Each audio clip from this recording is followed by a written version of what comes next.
It's the town of Carcassonne. It's a medieval fortified village in the south of France. It's an amazing place to visit.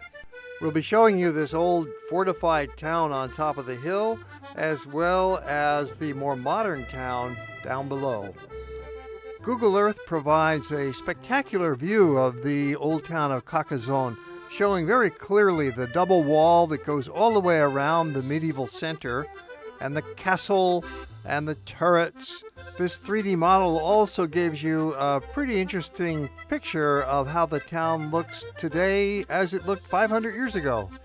Getting to this spectacular view is one of the many tips we'll be sharing in this episode. Starting out for a little reconnaissance walk early in the morning before the hotel even serves breakfast. A very sleepy village at this hour. Here's the central Crossroads. On the main street of Carcassonne, so early in the morning, it's just before 8 a.m. and the shops haven't opened yet.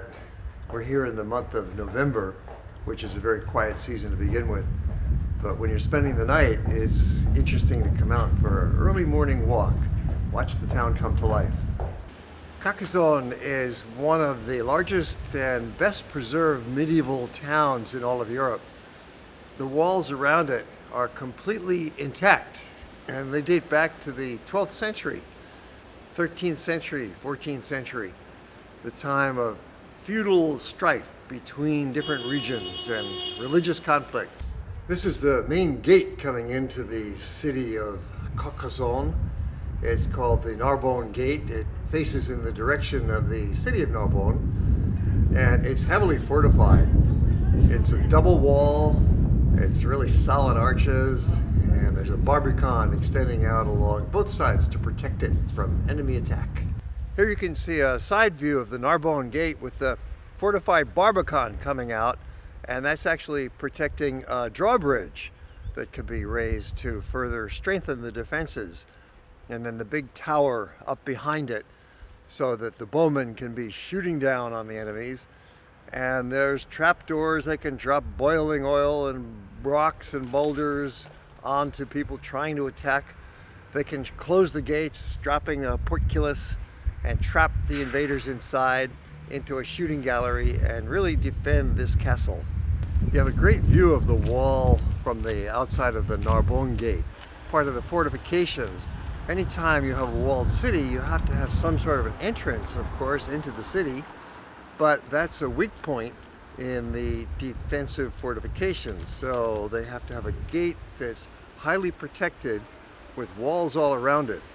In this case, we have an outer gate, there's an inner gate, there's a drawbridge, there's gates that can drop down, and towers above, all to protect the entrance to Carcassonne. The Narbonne Gate functions like the front door of the city nowadays, and on the opposite side is the out gate, which leads to the new town. It takes just 5 minutes to walk from one side of the village to the other. So when you're in Carcassonne Old Town, you also want to go visit the new town, and you can get there by going right out the gate. It's the out gate, and there's a walkway that takes you down, 15-minute walk into the new town. It's not so new. It was built in the 1300s. Go down, left turn. That is so nice. This out gate is quite a spectacular medieval intersection, crisscrossing lanes and tall stone walls. The view of the castle as you come down the path is spectacular, and it gets better and better as you walk along. It's a very easy walk downhill, and you immediately get some beautiful views looking back up at the castle and the walled fortification of the old town. That's one of many reasons that we've come down. Nice view along the Aude River as well. Bunch of ducks swimming there and people are fishing. We're walking across a very old stone bridge and into the new town. It's very easy to find your way to the main street, the Rue de Verdun, and we encountered a little museum. This was an interesting historical display of the old buildings of the new town and architectural diagrams, the history, the evolution, kind of a little pop-up museum and a shop front. And that was worth a little stop, looking at the diagrams of the new town. Grid system of streets originally surrounded by a wall. A few blocks more on this very pleasant street and we arrive at the town's main market square. There's a produce market down in the center of the new town, the Bastide it's called, at Place Carnot, and it happens every Tuesday morning, Thursday morning, and Saturday morning, especially big on Saturday morning. We're here on a Thursday morning, and it's fruits and vegetables. So-called modern side, actually this part of town was built back in the 13th century by King Louis, Saint Louis. He's considered one of the greatest heroes in the nation's past. He built up the Bastide, it's called. Oh, and they've got some great restaurants around that town square. Well, this has been the economic center of the region. In fact, it's still the capital of the region. And they were really noted for production of fabric back in the 13th century, 14th, 15th centuries even. And then the main focus shifted to production of wine. So the Bastide, the lower town, also had a wall around it. It dates back to the 1300s, the 1400s. Just like the old town up on the hill of Carcassonne, they've got the gateway and the original wall still standing. There's a broad tree-lined boulevard just outside the wall as we walk along. Has an underground parking garage hidden away as well. Nicely planned. And easy walking. Now we're heading back up the hill to the old town, and it's just going to take us another 15 minutes. We cross the same bridge, have another view of the river, and here's a side view of that very old stone bridge. And this is the simple route we're taking, just from the main town square back up across the river and up the hill, and here we get some more lovely views of the fortress itself. They had a fortified walkway that came down from the old town. You see here with the walls on both sides of it. That enabled them to walk down to the river and get some more water and be protected at the same time from any sort of attack, any ambush that might spring up. Of course, they have water supply up in the town, but more often they would also come down to the river to get even more water. And also just to walk down into the lower town as well.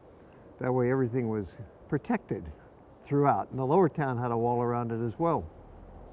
You can't really walk up there nowadays. It's a dead end, doesn't go anywhere. But it's nice to look at it from down below.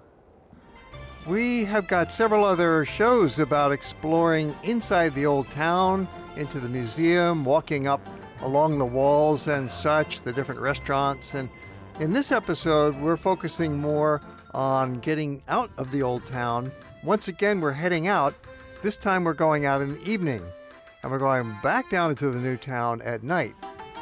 It's a different scene at night, especially on a slightly drizzly night. The market square is empty, but the local folks are out, passing by the Fine Art Museum on one of the big squares. It's closed at night.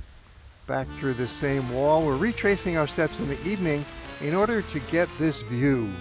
Oh, this is one of the most spectacular sights in all of Carcassonne.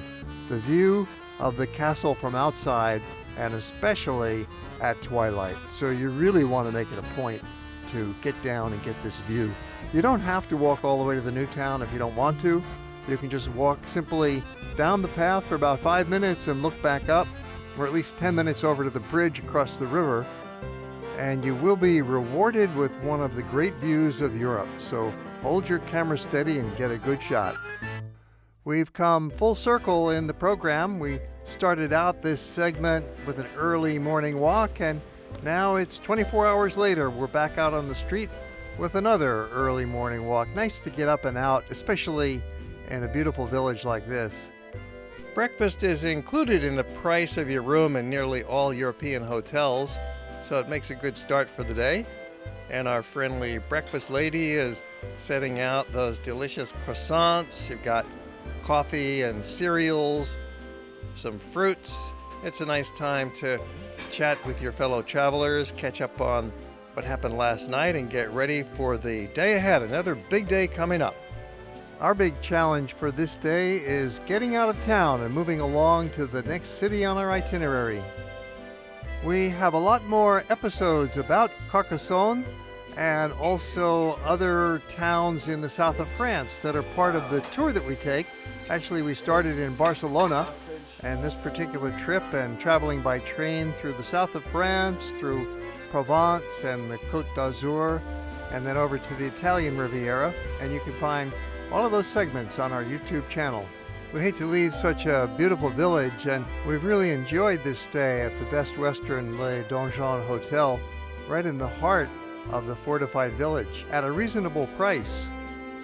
There's also a youth hostel available right inside the fortified walls.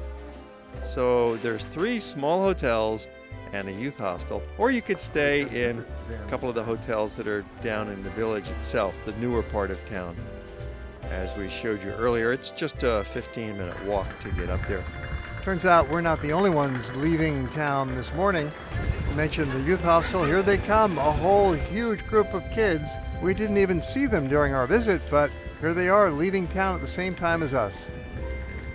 Although no children live inside the walls, there is an elementary school here, and so moms bring their children in from outside every morning and drop them off on their way to work.